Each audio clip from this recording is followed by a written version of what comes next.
L'Algérie est étouffée sur le tout front par une profonde et inquiétante crise financière.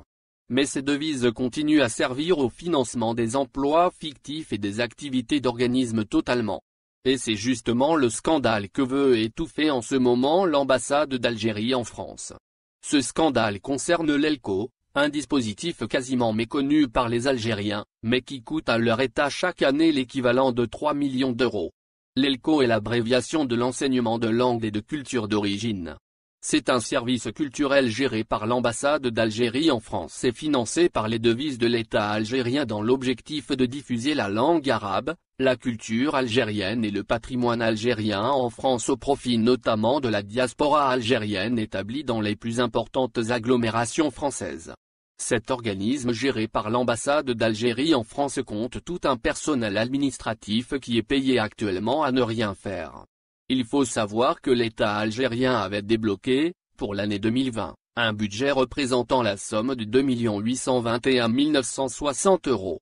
En 2019, ce budget était de l'ordre de 2 985 074 euros. Situé au Centre culturel algérien, se trouvant au 171 rue de la Croix-Niver à Paris, l'ELCO ne dépend pas du ministère de la Culture car sa tutelle est le ministère de l'Éducation nationale et c'est l'ambassade d'Algérie à Paris qui verse les salaires du personnel administratif de l'ELCO. Un personnel réparti à Paris et au niveau des départements limitrophes ainsi que sur les autres régions de France, Rhône-Alpes, région Sud-Ouest, région Est, région Sud-Ouest, région Nord. Cependant, depuis octobre 2020, le dispositif ELCO a été supprimé sur le sol de la République française à la suite d'une décision prise par le gouvernement français qui a voulu reprendre le contrôle sur l'enseignement de la langue arabe et de l'islam sur le sol français. Les autorités françaises ont décidé de remplacer ce dispositif culturel par un nouveau dispositif appelé EIE, Enseignement international de langue étrangère, et dont l'Algérie n'a pas adhéré jusqu'à l'heure actuelle. Il faut savoir que l'ELCO a été mis en place pour la première fois en 1973 sur le sol français à la demande du Portugal.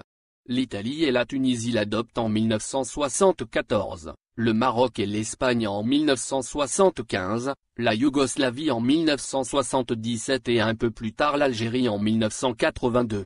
Les dispositifs ELCO reposent sur une directive européenne de 1977 pour favoriser l'intégration des enfants de travailleurs immigrés. L'objectif était de maintenir un lien avec leur pays d'origine, pour faciliter un éventuel retour. Des accords bilatéraux signés entre 1973 et 1986 permettent aux États partenaires de recruter et de payer des professeurs pour enseigner leur langue et leur culture à des élèves, en plus des cours obligatoires. 9 pays en France sont concernés, l'Algérie, le Maroc, la Tunisie, la Turquie, le Portugal, l'Italie, l'Espagne, la Serbie et la Croatie. Selon les récentes statistiques officielles communiquées par les autorités françaises, 80 000 élèves suivent ces cours en France et parmi de nombreux Français d'origine algérienne. Depuis 2020, ce dispositif a été remis en cause par le président français Emmanuel Macron car, estime-t-il, nous avons de plus en plus d'enseignants qui ne parlent pas le français, que nous avons de plus en plus d'enseignants sur lesquels l'éducation nationale n'a aucun regard. La France a revu le fonctionnement de ce nouveau système et les nouveaux modules appelés EIE qui ont pour objectif de mieux encadrer les apprentissages. Il prévoit des enseignements de langue étrangère d'un volume d'1h30, en plus des 24 heures de cours obligatoires, dès le CE1. Des sections internationales, comme il en existe déjà sur le territoire pour l'anglais par exemple, composées d'élèves qui se retrouvent en dehors de leur classe pour apprendre une langue, ont expliqué à ce sujet les autorités françaises. Dans ce système, les enseignants étrangers seraient inspectés régulièrement, ainsi que leur programme. Une attention particulière serait donnée à leur maîtrise du français et leur intégration dans une équipe pédagogique. Pour mettre en place ces nouveaux dispositifs, la France doit modifier ses conventions avec les 9 pays partenaires. Le gouvernement français avait précisé récemment que c'était chose faite, sauf avec la Turquie. Mais sur les accords signés avec l'Algérie, rien n'a encore filtré. Selon nos investigations, l'Algérie n'a toujours pas adhéré de façon opérationnelle au nouveau module ILE. Il faut savoir, par ailleurs, que le dispositif de l'ELCO ne peut pas exister et fonctionner sans la présence des enseignants, arabes et berbères. Sans la présence des enseignants, l'ELCO n'a pas lieu d'exister. Or, depuis cette année scolaire 2020-2021, il n'y a pas eu de recrutement d'enseignants en raison de la suppression de l'ELCO et du non-adhésion de l'Algérie au nouveau dispositif ILE. Par conséquent, la présence à l'heure actuelle du personnel administratif de l'ELCO siège et des régions de France est inutile car ce personnel perçoit des salaires faramineux et ne fournit aucun travail en contrepartie. Il est beaucoup plus occupé à faire des affaires et des déplacements réguliers entre la France et l'Algérie. À titre d'exemple, un simple chauffeur au siège de l'ELCO à Paris perçoit un salaire de 2200 €, utilisant le véhicule de service et les bons d'essence à des besoins personnels avec la complicité de certains décideurs du siège de l'ex-ELCO. Une grande majorité de ce personnel a investi dans l'immobilier en France et en Espagne, grâce à l'argent mal acquis. Algérie Par a pu confirmer au cours de ses investigations que l'ambassade d'Algérie en France a été saisie officiellement à propos des affaires immobilières du personnel de l'ELCO à l'image d'une certaine Madame Awichene Bendilmi Warda qui possède une société immobilière appelée Adam et qui perçoit en parallèle un salaire mensuel de 3 500 €. Selon des sources contactées par Algérie Par, cette dame avait été parachutée à l'époque par l'ex-directeur général du budget au ministère des Finances, Beka Farid. Des sources soupçonnent cet employé de l'ELCO de gérer pour le compte de certains hauts responsables algériens un patrimoine immobilier constitué de 7 appartements.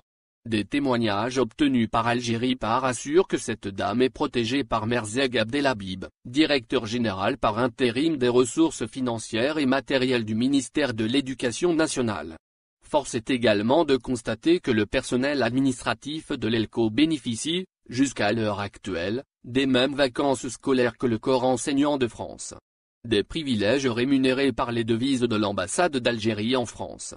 Soulignons enfin que l'ELCO fait l'objet d'une vive polémique en France à cause du traitement malheureux qui a été réservé à 20 enseignants qui avaient été recrutés lors l'année scolaire 2019-2020 et avaient exercé durant toute cette période pour en fin de compte faire l'objet d'une mesure arbitraire de la part de l'agent comptable de l'école algérienne à Paris, qui a refusé de les payer en leur bloquant leur salaire.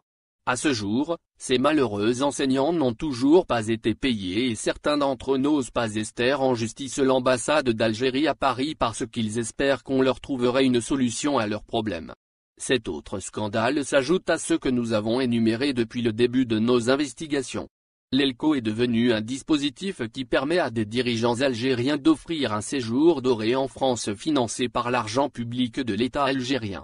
Le but de l'ELCO était d'apprendre aux enfants de migrants algériens scolarisés en France la langue de leur pays d'origine en vue d'un prochain retour en Algérie. Malheureusement, ce dispositif a été totalement dévoyé de sa vocation initiale et il ne sert aujourd'hui aucunement l'intérêt général de la communauté algérienne en France. Qu'attend l'ambassade d'Algérie en France pour arrêter cette effusion de précieuses devises ?